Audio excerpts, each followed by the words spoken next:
Hey, Rat Rod Bob here for County Seat Cruisers Memorial Day Weekend Car and Truck Show. Hope you like it. Please subscribe. And for now, just sit back and enjoy the ride. Hi, I'm Henry. I live in Frankfort, Delaware, and this is my car, or one of them. It's a '88 Honda CRX SI, but as I put on the window for the show, it's not your father's CRX. This car is a lot lighter by about 150 pounds, and the engine is a lot more powerful. This engine will make 220 horsepower approximately at the crank. To give you some idea, the stock engine, the original engine, made maybe 109. Now, it isn't just that it makes horsepower, it's been bored out and re-sleeved. So it's not a 1.6, which is the original engine, it's a 1.7. And you're thinking, golly, what difference would that make? Short answer is torque lower down.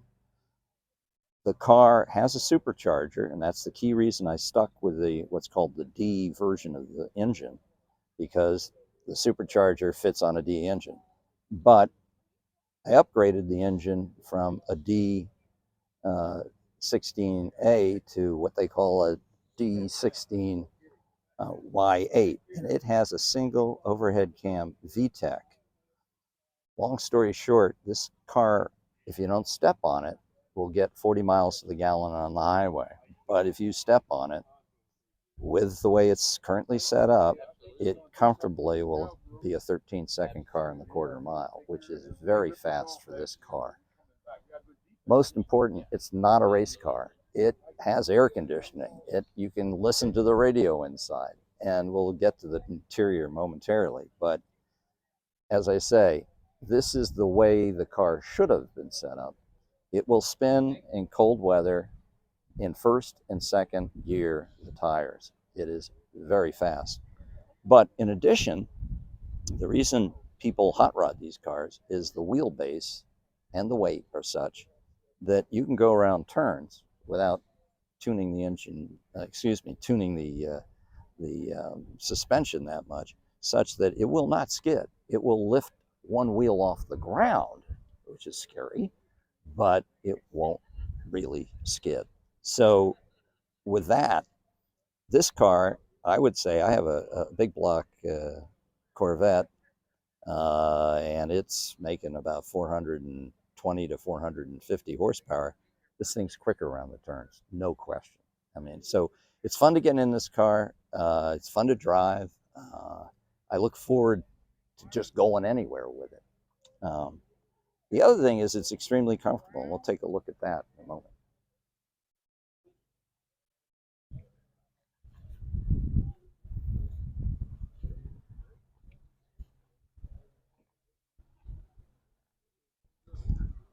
If you look at the interior and the rear, one thing you'll notice is it's all in one piece. Part of the problem with these cars is they were very popular as second automobiles, which meant Dad gave it to Junior, and Junior ripped the daylights out of it. And then it was a car for a class of race car driving for several years. So there are very few examples where you can get the interior sorted out. This is sorted out. Um, those are mostly stock interior appointments, which is really hard to do. Um, I think in addition, it's a pretty quiet car on the freeway. It's, considering how hopped up the thing is, it's not loud, and so you can actually take a phone call in it. You can play the stereo. You can have a conversation in it. There are not many cars as quick as this that you can do that with. At least this old. I mean, I suppose modern car can go every bit as quick, if not quicker, and be quiet, but not something this old and not something this light with such a short wheelbase. So it's the reason it's getting hard to find parts and find even examples.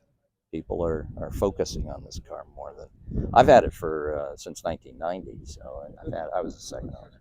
But the rear panels, the front fenders, the hood, the top, and the rear are not stock. They're lighter. So, it looks stock, but it's not at all. All right. Well, thank you very much. Okay. My name is Barbara Mudrick, live in Lewis, Delaware, and this is my 1950 Willis Jeepster Overland. I drove this car to high school. Well, it didn't look like this, but it was really, we tore it apart right down to the frame, painted it up, new Chevy motor in it. We did all of this in 2013. My husband and Gary, did a lot of the work. The two of them did the whole thing, and then I picked the color, Cinnabar Red. Love it. I had to change from the 4-cylinder motor into this nice 8 because otherwise you can't drive it on most of the roads around here. And just take a look at her. She's beautiful. What made you get this? Why? Well, it was my high school car. I drove this one to high school. This exact car. Oh, okay. So it was in the family, and so I consequently redid it so that we could drive it. It had holes in all over. Interesting fact, when we took the rear fender off, we found out that it had been crashed at one point and the whole fender had just been pushed in and they put a new fender on top of it. Isn't she pretty? If you take a gander up here, you've got ghost flames on the top.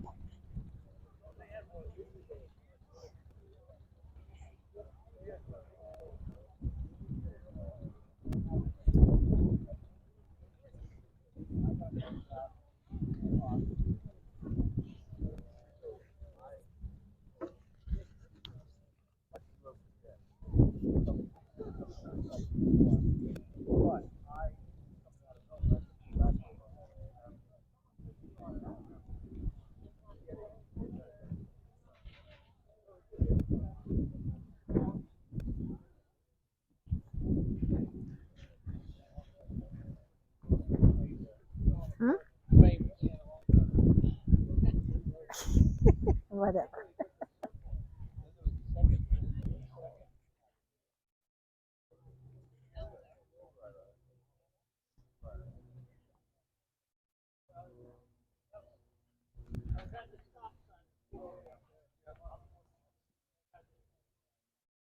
you so much. Okay. Hello, this is my 1963 Volkswagen pickup. I inherited from a friend of mine from Chinchilla. Actually, I was looking for a car for my grandson because he just got his license. So I was on Craigslist looking for cars, and I happened to see this over on the other side of Fairfax. And so I called the guy the same night, and he told me that the car was for sale.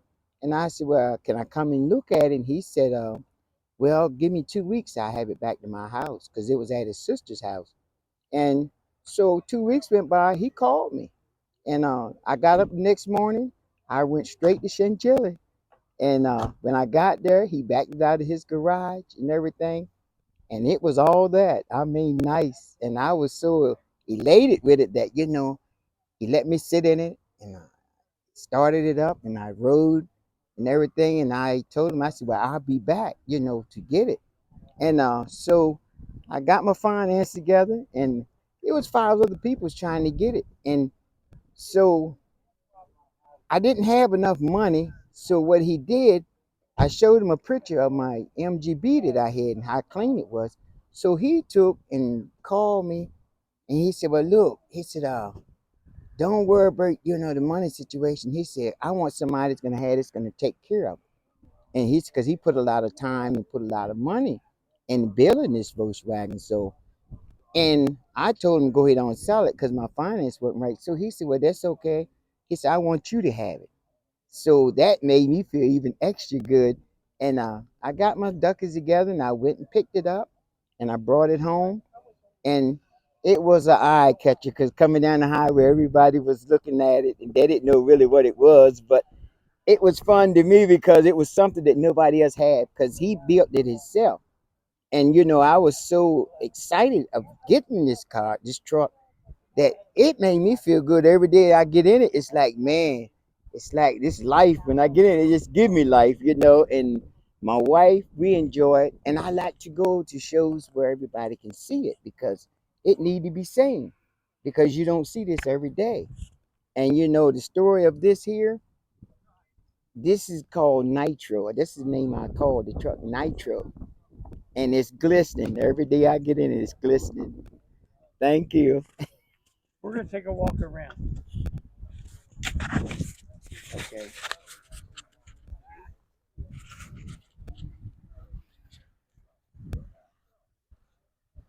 You want me to go all the way around the whole track?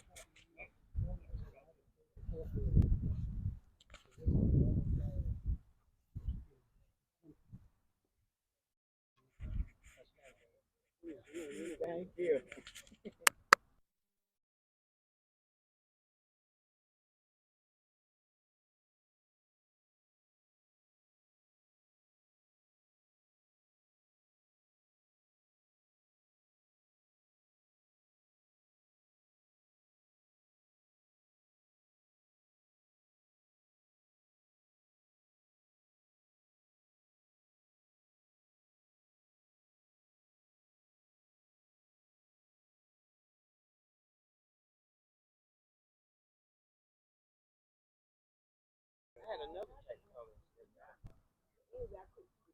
Hi, I'm George. This is my 1964 Studebaker Avanti. Just picked it up last October, and it's something I've been looking for a lot of years. The 64 was the year I graduated high school, and this was the last year for Studebaker's production. And it's a very unique vehicle. It's all fiberglass. It's the first American car with disc brakes. It has a lot of amenities for the ladies with a vanity in the glove box and a courtesy opening to the trunk. And from an operational perspective, this is supercharged 4-speed, was making more than 1 horsepower per cubic inch when they made it. Was the fastest production car at the time, faster than the Corvettes. And it was a real head turner. Unfortunately, if Studebaker had made it a few years earlier, probably would have saved the corporation because they went bankrupt. Only made 809 of these, and I've got one of the survivors, so I'm really happy to have it. Have my little toy car inside that matches it, and it's a 4-speed Muncie transmission, and it is still fast for an old girl. It's a head turner, both in speed and in the looks of it. Well advanced for its time period. I've again sold 2 vehicles that I had. Sold a 1931 Ford Street Rod, and I sold a 1938 Plymouth Rumble Seat Coupe to put down to buy this one. So it's a labor of love with a couple old cars that I had to sacrifice to get it.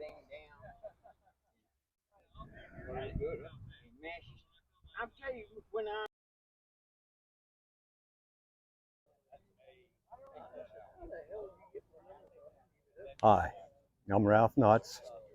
It is a 46 Ford, and I was served in Fairbanks, Alaska for the Army and the Engineering Corps.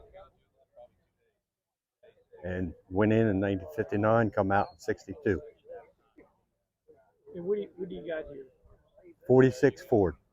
What do you got in it? It's an LT1, come out of a 94 Buick Roadmaster station wagon with a 200R transmission.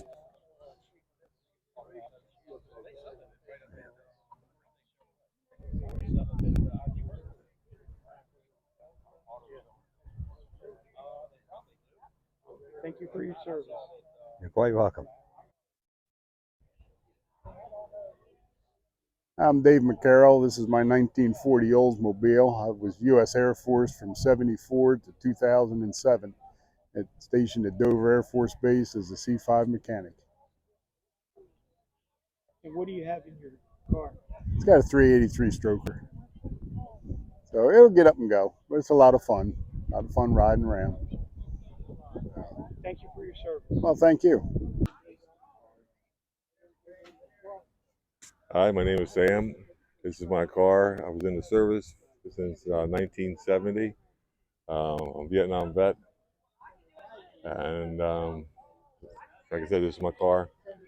Rebuilt the whole thing from the ground up, basically, and she's done. What does she have in her? It's a 327 and a Ford. It's a 37 Ford Coupe.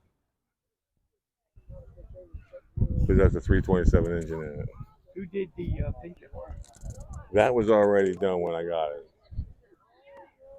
But I redid the interior, redid the engine, transmission, a little bit of everything.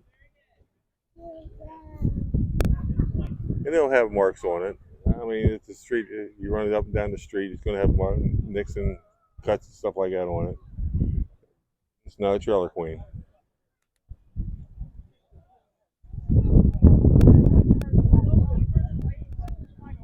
What branch of the service did you serve? Air Force. Thank you for your service. My name is John Koff. I served in the United States Air Force 24 years. Most of the time was at Dover Air Force Base. From there, I served a year in Cam Ranh Bay, Vietnam. After that, a year at Travis Air Force Base, California. Then back to Dover, and then over to Germany for 3 years, and then to Dyess Air Force Base in Texas, SAC, and then back to Dover again till I retired in 1986. And what do we have here? Huh? What do you have here? Okay, this 55 here, I bought like in 2003 for $3,500. It didn't have no engine, had a transmission that was thrown in the trunk, and I ended up taking every nut and bolt off of the car. I rebuilt the whole thing, put a new engine in it, new transmission, new rear end. Everything on the car is just about new. It's been going on about 15 years since I've had it on the road, and it's painted Viper red, which you get a lot of compliments on the color. And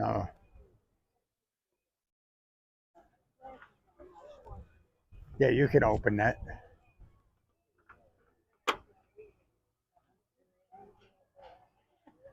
The only thing I didn't do was the upholstery work on the seats and the door panels. I bought those off a friend of mine.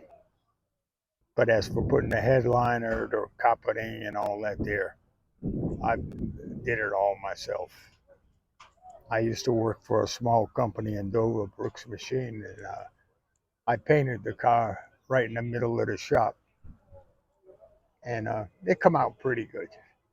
I think it did.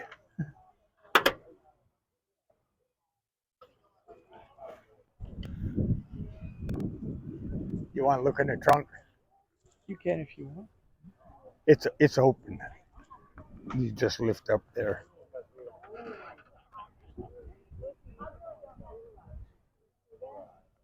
This car has all the original floor pans. None of them been replaced.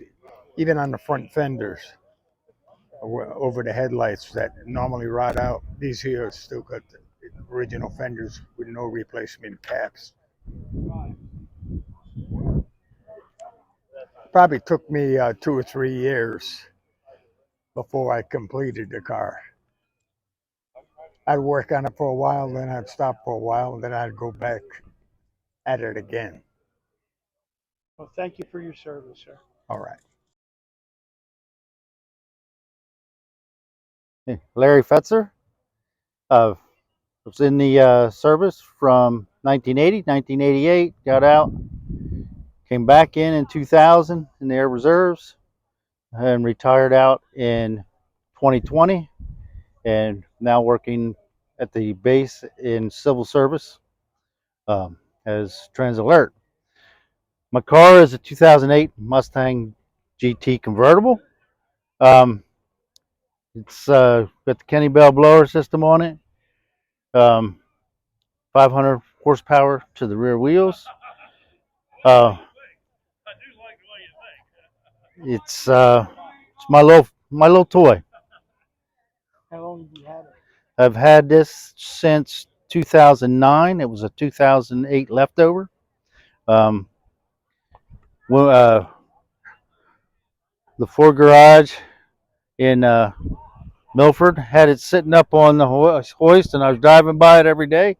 It was calling my name, so I took it home.